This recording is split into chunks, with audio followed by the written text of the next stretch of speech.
السلام علیکم دوستوں، کیا لگے سے خیریت؟ امید ہے سب خیریت سے ہوں گے۔ آج ایک انتہائی اہم ویڈیو لے کر آیا ہوں۔ ویڈیو بہت امپورٹنٹ ہے۔ اس ویڈیو میں جو میسج میں آپ لوگوں کو دینا چاہتا ہوں وہ میسج بہت اہم ہے، اس لیے اس ویڈیو کو سٹارٹ سے اینڈ تک لازم دیکھیے۔ ویڈیو کا جو موضوع ہے، جو ٹائٹل ہے، اس کو میں آپ لوگوں کے سامنے رکھنا چاہتا ہوں، اور پوری ویڈیو دیکھنے کے بعد انشاءاللہ آپ لوگ خود بھی اس کے اثرات محسوس کریں گے اور آپ لوگ اپنی زندگی میں اس کی تبدیلی محسوس کریں گے۔ لیکن شرط یہ ہے کہ جو اصول میں بتاؤں گا اور جو طریقے میں بتاؤں گا اسی پہ عمل کرنا ہوگا۔ چلتے اسٹارٹ کرتے اپنا جو ٹائٹل ہے اس ویڈیو کا کہ کامیابی ممکن ہے۔ سوال یہ پیدا ہوتا ہے کہ کامیابی ممکن ہے، پھر ہم زندگی میں ناکام کیوں ہوتے ہیں؟ بہت دلچسپ کویشچن ہے، بہت اہم کویشچن ہے، اور اس کا جواب دینا بھی ضروری ہے۔ تو جواب اس کا یہ ہے کہ جب بھی ہم کوئی کام شروع کرنا چاہتے یا کوئی بزنس شروع کرنا چاہتے تو سٹارٹ سے پہلے ہماری سوچ، ہماری فکر اور ہماری ذہنی صلاحیتیں اور ہماری ذہنی توانائی صرف ایک ہی چیز پر صرف ہوتی ہے۔ وہ کون سی چیز ہے جس کے اوپر ہماری ذہنی توانائی اور صلاحیت صرف ہوتی ہے؟ میں بتاتا ہوں۔ ہم تو چاہتے کامیابی، لیکن ہم آغاز کہاں سے کرتے؟ ہمارا سفر کہاں سے شروع ہوتا ہے؟ اگر ہم یہی سوچ ایک ہی چیز پر مرکوز کریں، کامیابی پر، نہ کہ ناکامی پر، تو امید ہے کہ اسی پہ عمل کر کے یہ حوصلہ اپنے اندر پیدا کر کے تو انشاءاللہ اس کے بعد میں جو بہت اہم چیز ہے وہ ہے کہ ہمت اور یقین۔ میں سب سے پہلے یقین پہ بات کروں گا۔ یقین کہاں سے، ان کا آغاز کیسے کرے، یقین کیسا پیدا کرے؟ جیسا کہ آپ سب کو معلوم ہے کہ الحمدللہ مسلمان ہیں، ہم سب کا یقین اپنے رب اللہ تعالیٰ پر ہے، لیکن ہمیں اپنا یقین مضبوط بنانا چاہیے۔ اپنے رب پر، اللہ تعالیٰ پر پرفیکٹ کامل یقین رکھنا چاہیے۔ آپ کہیں گے، سوال اٹھائیں گے کہ یار یہ کیا بات کر رہے ہیں؟ ہم سب کا اللہ تعالیٰ پر ایمان اور یقین ہے، حقیقت ہے، آپ کا جواب درست ہے، لیکن بات یہ ہے کہ یقین میں پختگی پیدا کرنی چاہیے۔ یقین میں مثبت اور کمال درجے تک پہنچنا چاہیے کہ میرا رب اللہ ہے، دینے والا وہی ہے، وہی رزق دینے والا ہے، وہی مجھے کامیابی تک پہنچانے والا ہے، وہی میرا کارساز ہے۔ فیصلے کرنے والا ہم نہیں، ہم کیا ہے؟ ہم کچھ بھی نہیں ہے۔ ہمارے اوپر صرف اتنی ذمہ داری کہ ہمیں ہمت یعنی حرکت کرنا چاہیے، ہمیں کچھ کرنا چاہیے۔ فیصلہ کرنے والا ہمارا رب ہے، ہمیں محنت کرنی ہے، فیصلہ کرنے والا ہمارا رب ہے، ڈیسیژن وہی کرے گا۔ ہم اسے رفع، جیسا کہ جو محاورہ ہے کہ گاڈ ہیلپس دوز اور ہیلپ دیم سیلفز، اللہ تعالیٰ ان لوگوں کی مدد فرماتا ہے جو محنتی ہے، جو محنت کرتے ہیں، کوشش کرتے ہیں، لگن ہے جس کے اندر، یعنی ہمت مردہ مدد خدا۔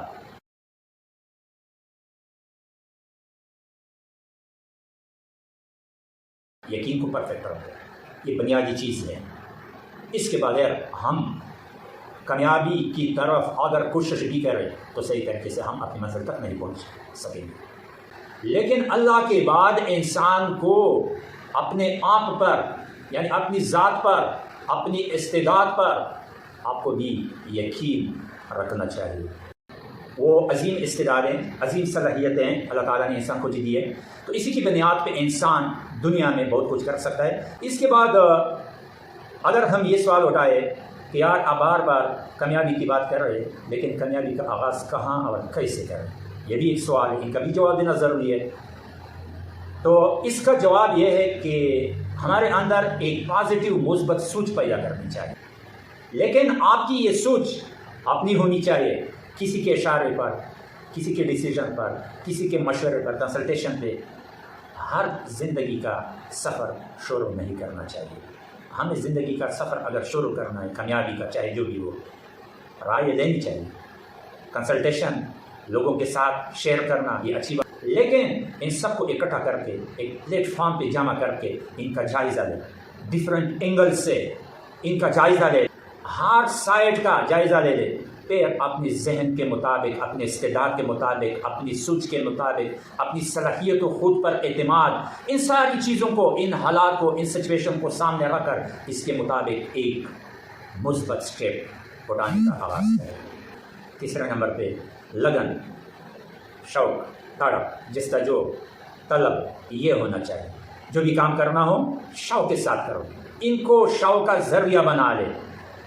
یعنی محبت شوق کا ذریعہ بنا لے. جو بھی کام کرنا ہو شوق سے کرو. اگر آپ اس کو رسپانسبلٹی سمجھے، اس کو برڈن سمجھے، ایک بوجھ وزن کے طور پر سمجھے کہ یار یہ میرے لیے مجبوری ہے، مجبوراً مجھے کرنا پڑتا ہے، تو یہ یاد رکھیے، میری یہ باتیں ذہن میں یاد رکھیے کہ رسپانسبلٹی کی جو بات ہوتی ہے، جو ڈیوٹی ہوتی ہے، جو ذمہ داریاں ہوتی ہے، جو وزن ہوتا ہے، جو بوجھ ہوتا ہے، کسی بھی چاہے جتنی بھی لائٹ چیز کیوں نہ ہو، لائٹ رسپانسبلٹی کیوں نہ ہو، ہلکی سی بات کیوں نہ ہو، اگر بطور ذمہ داری آپ لے لیں، یعنی اس کو ایک برڈن کے طور پر لے لیں، ایک بوجھ کے طور پر لے لیں، تو یہ نوٹ کیجئے کہ زندگی میں کبھی بھی آپ کامیاب زندگی کا سفر جو ہے نا وہ آپ شروع نہیں کر پا سکیں گے.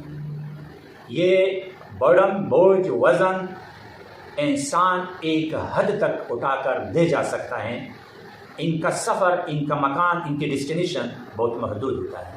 آپ کو یاد ہے جتنی تمہارے صحت میں دم ہوگا، طاقت ہوگی، اس مقام تک آپ اس وزن کو، بوجھ کو اٹھا کر لے جا سکو گے.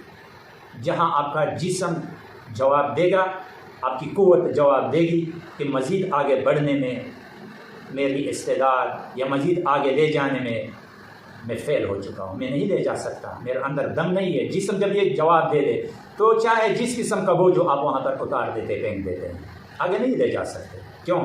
کیونکہ یہ بوجھ ہے، وزن ہے. اگر کسی چیز کو آپ شوق کے طور پر لیں، میں ایک مثال دیتا ہوں، چھوٹی سی مثال. ایک گھڑی جو واچ ہم کلائی پہ، یہاں پہ ریسٹ پہ ہم لگا دیتے ہیں، باندھ دیتے ہیں ٹائم کے لیے. اس میں دو باتیں ہیں، ایک ٹائم دیکھنے کے لیے اور دوسرا ہمارا جو شوق ہوتا ہے. بعض نوجوان اسٹوڈنٹ یا نوجوان آج کل کے لڑکے جو ہوتے ہیں فیشن کے طور پہ ڈفرینٹ واچ یوز کرتے ہیں، لیکن شوق ہوتا ہے، وہ بھی شوق ہوتا ہے، چاہے وہ وزنی ہو، چاہے اسٹیل باڈی کا ہو، پلاسٹک کا ہو، ڈفرینٹ شیپ کا ہو، کسی بھی چیز کی بنی ہوئی ہو. لیکن اگر چاہے وہ کتنی وزنی کیوں نہ ہو، جتنی بھی وزنی ہو، لیکن شوق کی وجہ سے یہاں ہاتھ کے اوپر ہم اس کو برداشت کر دیتے ہیں. کیونکہ شوق ہے. اگر اس کو میرے کہنے پر کہ میں آپ کو کہوں کہ جب تک میں یہاں رہوں گا آپ نے اس گھڑی کو، اس واچ کو باندھنا ہے اور ہاتھ پہ کلائی پہ میں دیکھنا چاہتا ہوں. اس کو گھر میں ٹیبل پہ، الماری میں نہیں رکھنا چاہیے.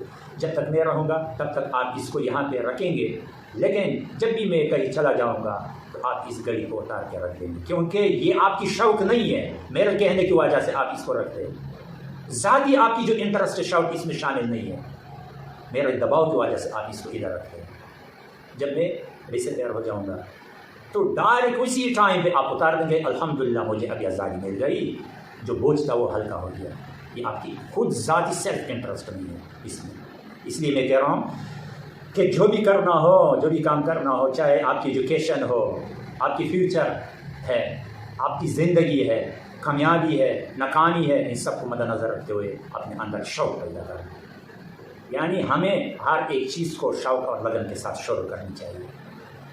جب تک ہمارے اندر شوق ہو، محنت ہو، تڑپ ہو، لگن ہو، تب چاہے کوئی بھی چیز جتنا بھی مشکل ہو، ہم کافی لیبر مشقت کے بعد، کافی محنت کے بعد ہم کامیابی سے ہمکنار ہو سکتے ہیں اور کامیابی تک ہم پہنچ سکتے ہیں. اس کے بغیر کامیابی کا چہرہ دیکھنا بہت مشکل ہے.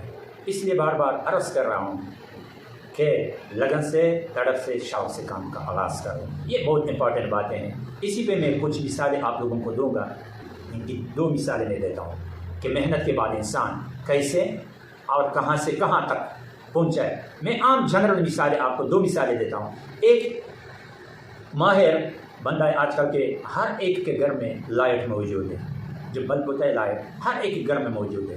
ان کی مثالیں تھامس ایڈیسن ایک مشہور موجد ہے. یعنی لائٹ پہلے زندگی اس دنیا میں کسی نے نہ ان کا نام سنا تھا، نہ دیکھا تھا. لائٹ کیا ہے، کیا کسی کے سوچ میں نہیں تھا. تھامس ایڈیسن نے سوچنا شروع کیا کہ مجھے ایک ایسی چیز بنانی چاہیے کہ وہ جلتی ہو، وہ روشنی پھیلاتی ہو اور لوگ ان کی روشنی سے فائدہ اٹھائے. یعنی لائٹ ایجاد کرنے کے بارے میں اس نے سوچنا شروع کیا. تو مختصر طور پر میں آپ لوگوں کو بتانا چاہتا ہوں. تو میں کہانی شروع کرتا ہوں اس موجد کی کہ تھامس ایڈیسن نے جب لائٹ جلانے کا سوچنا شروع کیا تو 99 مرتبہ اس نے تجربات کیے لائٹ جلانے پر. ان تجربات سے ثابت ہوتا ہے کہ 99 مرتبہ وہ ان سخت محنت کے باوجود وہ کامیاب نہیں ہوئے بلکہ ناکام ہوئے۔ یہ میں کہہ رہا ہوں کہ ناکام ہوئے، لیکن ان کے الفاظ اینڈ پہ آپ سن لیں کہ وہ کیا کہہ رہا ہے، ناکامی کو کیا نام دیتا ہے۔ یعنی 99 مرتبہ اس نے محنت کی کوشش کی، بار بار وہ فیل ہوتا رہا۔ جب اس نے کوشش کی یعنی ایک ایسا مرحلہ آیا کہ ان پر محنت کرنے کی وجہ سے وہ لائٹ جلی، تو تامس ایڈیسن کیا فرماتے؟ وہ کیا نام دیتے 99 مرتبہ جو ہم اس کو فیلیور کا یا فیل ہونے کا نام دیتے کہ فیل ہوئے، ناکام ہو گئے؟ ہم یہ کہہ رہے ہیں، وہ اپنی کتاب میں ایڈ کرتا ہے، تاریخ میں اس بات کو دنیا کے لوگوں کے سامنے کچھ ایسے انداز میں وہ پیش کرتا ہے کہ 99 مرتبہ میں فیل نہیں ہوا۔ کیا ہوا؟ میں فیل نہیں ہوا ہوں، میں نے دنیا کے انسانوں کے لیے 99 ایسے مرحلے، ایسے طریقے ایجاد کیے۔ کیا نام دیتا ہے؟ میں نے 99 ایسے طریقے ایجاد کیے جن پر اگر ساری دنیا اکٹھی ہو جائے، وہ محنت کرے، تو ان 99 طریقوں سے لائٹ نہیں جلتی، اور آخر میں ایک ایسا طریقہ ایجاد کیا جن پر محنت کرنے سے لائٹ جلتی ہے اور جلی۔ اگر ایک انسان اتنا مرتبہ فیل ہوتا ہے تو جی بھی بڑھ جاتا ہے، انسان تنگ آ جاتا ہے۔ اس محنت سے انسان فراری کا راستہ اختیار کرتا ہے۔ ان کے جو دوست وہ بار بار ان سے کہتے تھے، یار چھوڑو، یہ کام آپ سے نہیں بنتا، یہ آپ سے نہیں ہونے والا ہے، کیوں اپنا ٹائم اب اس میں ضائع کر رہے ہو؟ ان کا جواب کیا تھا، ابھی میں اسی نقطے پہ آتا ہوں جو سینٹرل آئیڈیا اس پہ آتا ہوں۔ وہ کہتا ہے یہ میرا شوق ہے، لگن ہے، تڑپ ہے، جستجو ہے، طلب ہے۔ جب شکست ہمت نہیں ہارا اور لگن تھا، تڑپ تھا، شوق تھا، تو کیا ہوا؟ 99 مرتبہ انسان فیل ہوتا ہے، اس کے بعد کامیاب ہوتا ہے۔ اس کا ایک اور مثال یہ بھی دیتا ہوں کہ جرمنی جاپان کا نام تو آپ لوگوں نے سنا ہوگا۔ اسی زمانے میں ایک اسٹوڈنٹ تھا کالج کا، ان کے پاس جو منی پکڑ یعنی اس کی کا جو خرچہ تھا، تو لوگ جو ان کے ساتھی تھے وہ کالج کی کنٹین وغیرہ میں کھانے پینے میں اپنا پیسہ لگاتے تھے، صرف کرتے تھے۔ ان کے پاس جو پیسہ تھا وہ مارکیٹ میں جا کر، یہ میکینیکل کے پاس جا کر وہاں سے پرزے وغیرہ، پارٹس وغیرہ خریدتا تھا۔ تو ایجوکیشن کے بعد، کالج کے بعد وہ کسی میکینک کے ساتھ کام کرتا تھا۔ ان کا شوق کیا تھا میکینیکل انجینئرنگ میں، یعنی میکینیکل لیول پہ جو شعبہ آئی ڈی کارڈ ہے، اس کی دلچسپی، اس کی ٹینڈنسی اس طرف۔ تو ایک ٹائم ایسا آ گیا، مختصر بتا دیتا ہوں، ٹائم کم ہے، کہ اس نے گاڑی کی جو بریک شو اور پسٹل وغیرہ یہ چیزیں ہیں، تو یہ پسٹل جو نام ہے، اس قسم کا ایک سسٹم اس نے بنا لیا۔ اس کو اس نے عجیب انداز میں یعنی بنا لیا۔ تو جو جاپان کا ٹویوٹا کمپنی ہے، ٹویوٹا، تو اس کے پاس لے کر وہ پسٹل اس کے سامنے شو کر دیا کہ اس کو چیک کرو، یہ کام کرنے والا ہے کہ نہیں ہے۔ تو اسی کمپنی نے اس کو ریجیکٹ کر دیا کہ یہ ناکارہ ہے، فائدہ مند نہیں ہے۔ تو پھر اس نے کوشش کی پسٹل کے اوپر، اس نے پھر کوشش کی، مگر پھر بھی وہ فیل ہو گئے، بار بار وہ فیل ہوتا رہا۔ آخر کار ایسا ایک مرحلہ آیا کہ اس نے پسٹل اتنا عجیب انداز میں بنایا کہ اسی ہی کمپنی نے آفر کی کہ ہمیں بیچ دو۔ تو اس نے کہا کہ بیچنے کے لیے نہیں۔ تو یہاں سے ان کی زندگی کا آغاز شروع ہوا۔ اس بندے کا نام میں اینڈ پہ بتا دیتا ہوں، شروع میں نہیں ہے۔ اس لڑکے کا، یہ جو اسٹوڈنٹ تھا، اس کا نام بعد میں اینڈ پہ بتا دوں گا، کمپنی کے ساتھ اس کا نام بھی آئے گا، آپ لوگ سن پائیں گے انشاءاللہ۔ تو کیا اس کے اندر ایک تڑپ، شوق پیدا ہوا کہ یار میں تو کچھ کر سکتا ہوں، کیوں نہیں کر پاتا؟ تو اس نے سوچا، ایک دن اپنے دوست کے پاس اس نے وزٹ کی، اپنے دوست کے پاس چلے گئے۔ تو اس کا جو چمن ہم بولتے ہیں، لان بولتے ہیں، گراس وغیرہ کا، تو اس میں بیٹھے ہوئے تھے نا۔ تو اس نے کہا یہ موٹر مجھے بیچ دو۔ اس نے کیا کرنا یار، اس موٹر سے آپ کا کیا کام پڑا؟ وہ کہنے لگے کہ اس کے ساتھ میرا کوئی کام ہے۔ اس نے یار لے جاؤ، یہ کوئی بڑی بات نہیں، موٹر ہے، آپ کو پسند آئی تو لے جاؤ۔ اس نے اس موٹر کو اٹھا کے لے گیا، موٹر کو اپنے ساتھ لے کر گیا۔ اس کے گھر میں ایک سائیکل تھا، سائیکل کو اٹھا کے فکس کر دیا، موٹر کو سائیکل میں فکس کر دیا، جو ویئرنگ وغیرہ اس کنیکشن ہے وہ بھی سیٹ کر دیا۔ وہ تو ایکسپرٹ تھا، ماہر تھا۔ تو سائیکل سے موٹر سائیکل بنا دیا، نوٹ کیجئے، سائیکل سے موٹر سائیکل بنا دیا۔ اس نے سوچا کیوں اس کاروبار کو آگے نہ پھیلاؤ۔ مارکیٹ چلا گیا، جو بڑی بڑی مارکیٹ میں بڑی بڑی دکانیں تھیں، ان کے مالکان سے بات کی کہ مجھے سائیکل دے، میں آپ کے جتنے بھی سائیکل ہیں ان کو موٹر سائیکل میں چینج کر دوں گا۔ تو بھی بہت خوش ہو گئے، گڈ نیوز تھی سب کے لیے۔ تو انہوں نے کہا کہ ٹھیک ہے لے جائے۔ حکومت سے کچھ قرضہ لیا، محنت شروع کی، اپنی فیکٹری فاؤنڈیشن رکھی، ایک کارخانہ بنایا، اس نے کمپنی بنا لی۔ تو کیا ہوا، ان کی نصیب بھی دیکھو، کون سی رکاوٹ ان کی زندگی میں آتی ہے، لیکن مقابلہ کیسا کرتا ہے۔ جنگ عظیم اول شروع ہو گئے، جنگ عظیم، تو بمبار کی وجہ سے اس کی جو کمپنی تھی وہ نصف و نبود ہو گئی۔ اس کے بعد سائیکل والے آ گئے، اونر جو تھے دکان والے، کہ ہمیں اپنا پیسہ دے دو، آپ کا تو کمپنی بھی ختم ہو گئی، سب کچھ نصف و نبود ہو گیا۔ اونر صبر کیجیے، میرا حوصلہ پست نہیں ہوا ہے، میرے اندر ابھی تک شوق زندہ ہے، شوق زندہ ہے، مجھے تھوڑا سا ٹائم دیجیے۔ اوکے یار، کو مینٹل ہے، پاگل بندہ ہے، سب کچھ ختم ہو گیا، کیسے آپ کریں گے؟ تو اس نے ٹائم مانگا، تھوڑا وقفہ دو، ٹائم دو، انشاءاللہ میں دوں گا۔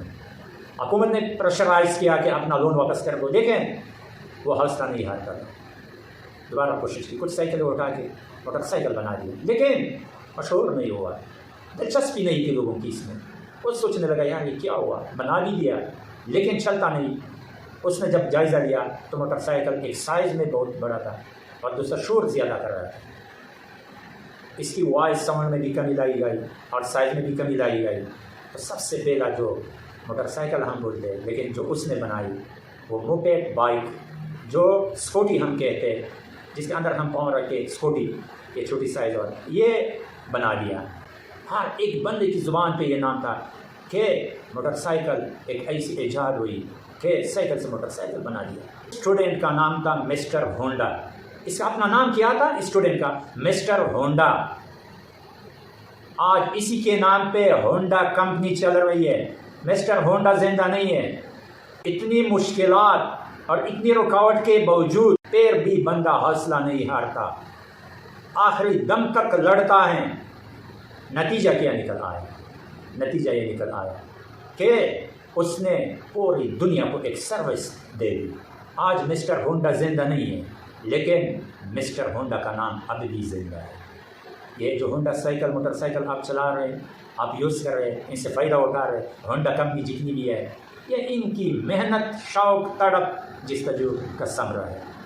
تو امید ہے کہ اتنی ڈیٹیل کے ساتھ جو کچھ میں نے بتایا تو اس پر آپ عمل کریں گے، تو انشاءاللہ ایسی کی ویڈیو میں آپ لوگوں کے ساتھ شیئر کرتا جاؤں گا، اور ساتھ میں کمپیوٹر بیس پہ سافٹ ویئر اپلیکیشن مختلف لیول پہ میں آپ لوگوں کو سروس دوں گا، فری میں آپ لوگوں کو سکھاؤں گا۔ لیکن اس چینل کے ساتھ آپ جڑتے رہیے اور ساتھ میں چینل کو سبسکرائب کیجیے، اپنے دوستوں کے ساتھ شیئر کیجیے۔ تو انشاءاللہ امید ہے کہ اسی چینل سے میں آپ لوگوں کو بہت کچھ سکھانے کی کوشش کروں گا اور سکھاؤں گا، جو طریقہ میں بتاتا ہوں ان پر عمل کریں۔ آج یہاں تک کافی ہے، اللہ حافظ۔